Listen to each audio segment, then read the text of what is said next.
Hi, welcome to Sandy stay. இதுதான் என்னோட first vlog. So morning எழுந்திரிச்சு கிச்சனுக்குள்ளே வந்தா இன்னைக்கு எங்கள் வீட்டோட மெனு தோசையும் குருமாவும் தான். இதுக்கு நான் ஒரு குக்கரில் ஆயில் ஆட் பண்ணிவிட்டு அதில் ஹோல் ஸ்பைசஸ் எல்லாம் போட்டு சூப்பராக குருமா ரெடி பண்ணலாம் தான் பண்ண ஆரம்பித்தேன். சொதப்பல் இல்லாமல் ஏன் வீடியோ இருக்காது. அதே மாதிரி தான் இன்னைக்கு சொதப்பலான விஷயம் என்னன்னா சீரக டப்பா கொட்டிக்கிச்சு. ஓகே, இதை நம்ம யாருக்கும் தெரியாமல் க்ளீன் பண்ணிடலாம். நம்ம குருமாவும் ரெடி, தோசையும் ரெடி, சூப்பராக ரெடி பண்ணியாச்சு. ஓகே, ரெஸ்ட் எடுக்கலான்னு வந்து உட்காந்தா லஞ்ச் வந்துருச்சு. இன்னைக்கு சிம்பிளான மோர் குழம்பு தான் செய்ய போகிறோம்.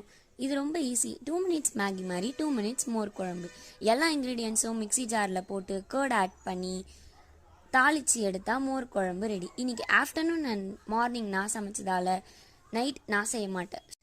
நீங்கள் இந்த மாதிரி வீக்கெண்டில் குக் பண்ணுவீங்களா? அப்படி குக் பண்ணிங்கன்னா எந்த மாதிரி டிஷ்ஷஸ்லாம் குக் பண்ணுவீங்கன்னு கமெண்ட்டில் மறக்காமல் சொல்லுங்கள். எனக்கு தெரிஞ்ச 4 கம்பியை வளைச்சி விட்டு ஒரு சின்ன ரங்கோலி போட்டு இன்னைக்கு டேவை முடிக்கிறேன். So see you on the next vlog.